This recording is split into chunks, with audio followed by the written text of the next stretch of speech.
Bonjour à tous. Aujourd'hui, on va regarder ensemble et comparer les différentes banques pour savoir quelle est la meilleure banque pour commencer à investir en bourse en 2024. Et pour ça, on va se concentrer sur deux facteurs majeurs. Comme on l'a vu lors de précédentes vidéos, pour investir en bourse de manière efficace sur le long terme, une des stratégies les plus répandues, c'est simplement d'ouvrir un PEA, donc un plan épargne action, qui vous permet d'avoir une enveloppe fiscale avec très peu d'impôts à la sortie, voire pas du tout en tout cas sur les plus-values après 5 ans, et d'acheter des ETF qui vont vous permettre de capitaliser sur le long terme sans essayer de battre le marché. Alors, les banques finalement, quels impacts elles ont en fonction de votre investissement? Déjà, le premier choix ici que je ne vais même pas comparer, c'est les banques physiques face aux banques en ligne. Il faut savoir que si vous avez une banque physique, vous allez quasiment tout le temps avoir des frais de tenue de compte de quelques points de pourcent, donc ça peut être 0,20%, 0,10%. Mais donc ça, c'est des frais que vous allez payer tous les ans sur l'ensemble de ce que vous avez investi. Et ça, c'est des frais qui n'existent pas sur la plupart des bonnes banques en ligne. Donc c'est pour ça que sur ce comparatif, on ne va même pas parler des banques physiques, parce qu'elles sont très souvent beaucoup plus chères que les banques en ligne. Mais les banques en ligne, il y en a beaucoup. Et ici, on va comparer trois banques en ligne qui sont probablement les plus populaires en France, qui sont Boursorama, qui s'appelle maintenant Boursobank, Fortuneo et Bourse Direct. Alors ici, on va comparer deux éléments intéressants. Premièrement, c'est l'élément qui consiste à regarder les primes d'intégration, c'est-à-dire les primes que vous pouvez avoir en utilisant un lien de parrainage. Alors des liens de parrainage, vous pouvez en trouver partout. Moi, j'ai celui de Boursorama parce que c'est celui que j'utilise sous mes vidéos, mais vous pouvez en retrouver partout sur Internet très facilement. Et les offres changent d'une banque à l'autre. Alors si on regarde Boursorama, aujourd'hui, si vous ouvrez un compte avec un lien de parrainage, vous allez avoir 150 euros offerts avec pour seule condition de choisir, enfin de bien prendre une carte bancaire avec votre compte. À savoir qu'il y a des cartes bancaires chez Boursorama qui sont gratuites, donc vous pouvez la prendre et ne pas l'utiliser.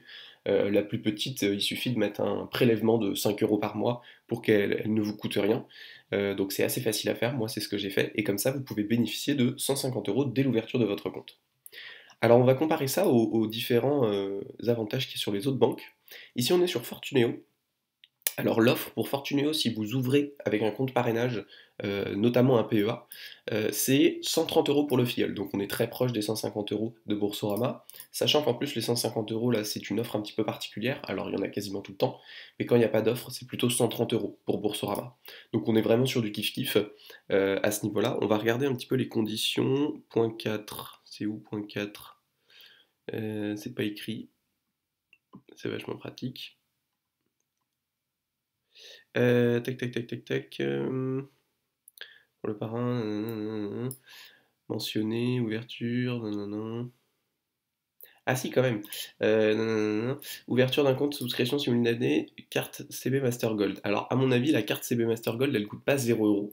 Donc, un petit peu moins bien pour Fortuneo. Après, si vous en faites votre banque principale, bon, finalement, il y a pas de problème. Et on va comparer ensuite à Bourse Direct. Alors Bourse Direct, c'est un petit peu particulier. C'est beaucoup moins, c'est 30 euros offerts pour le lien de parrainage, mais on voit ensuite autre part qu'ils ont d'autres bonus. C'est-à-dire qu'en fait, quand vous ouvrez votre PEA, en fait, vous êtes à 100 euros. Donc 100 euros plus 130 euros, vous vous rendez compte que c'est quasiment pareil. Donc on est très très proche finalement sur les offres d'ouverture. Très souvent, c'est un peu plus d'une centaine d'euros, et sauf offre particulière, ça va quasiment jamais changer. Donc à partir du moment où vous trouvez une banque qui vous offre un peu plus de 100 euros pour ouvrir votre compte, globalement vous faites une bonne affaire. Il faut éviter de trouver une banque qui vous file que 20 euros, ça serait un peu dommage. Ou d'oublier de mettre le lien de parrainage alors que vous voulez créer un compte, pareil, vous passez à côté d'un peu plus de 100 euros, c'est un petit peu dommage en fonction de votre capacité d'épargne, ça peut quand même faire une différence. Et ensuite ce qu'on va analyser, maintenant qu'on a vu que finalement les bonus d'ouverture de compte sont quasiment les mêmes, c'est la question des frais. Alors la question des frais, on va commencer ici par la brochure tarifaire de Boursorama. On va faire une hypothèse qui est, je suis quelqu'un qui investit tous les mois, et tous les mois j'investis 200 euros, et on va comparer de cette manière. Donc on voit que si on investit 200 euros sur un PEA de Boursorama, on paye 1,99 euros par virement, donc sur 12 mois ça ferait 24 euros de frais, pour un investissement de 2400 euros. Donc, bon, c'est pas négligeable, pas monstrueux non plus, hein, il faut savoir que ça a été capé par la loi. Donc, bon, Ok, 24 euros sur 2400, admettons. Si on regarde Fortuneo, alors faut faire attention hein, sur les offres. Typiquement là, vous vous dites ah zéro courtage, trop bien. 0 € pour les deux premiers ordres inférieurs ou égal à 10 000 euros, trop bien. Du coup, j'ai pas besoin de faire d'investissement. Sauf que sous condition minimum 50 000 euros d'encours. À défaut, 120 euros par trimestre. Donc, bien évidemment, si vous investissez beaucoup très rapidement, ça peut être extrêmement rentable parce que vous faites vos petits investissements tous les jours, enfin tous les mois. Vous investissez et puis vous avez vos ordres gratuits. Mais tant que vous n'êtes pas à 50 000 euros, bah, vous payez 480 euros par an. Donc, il faut faire très attention. Là, je pense que le plus raisonnable, c'est celui-là. Optimum, c'est le plus classique pour ceux qui font pas du trading actif. Et donc, on est à 1,95 euros pour des ordres inférieurs à 500 euros. Autant dire que c'est peanuts hein, par rapport à Boursorama, c'est 4 centimes de moins. Donc, on est équivalent, là, sur quasiment 24 euros sur l'année, sur une hypothèse à 200 euros d'investissement par mois. Et enfin, on a Bourse Direct, qui, elle, est connue pour avoir vraiment les meilleurs tarifs. Donc, on va regarder ce qu'il en est. Ici, sur leur brochure tarifaire, effectivement, ils ont des ordres à 0,99 euros, donc 1 euro quasiment, pour les ordres jusqu'à 198 euros, donc quasiment 200 euros. Donc on peut dire que techniquement, c'est quasiment deux fois moins.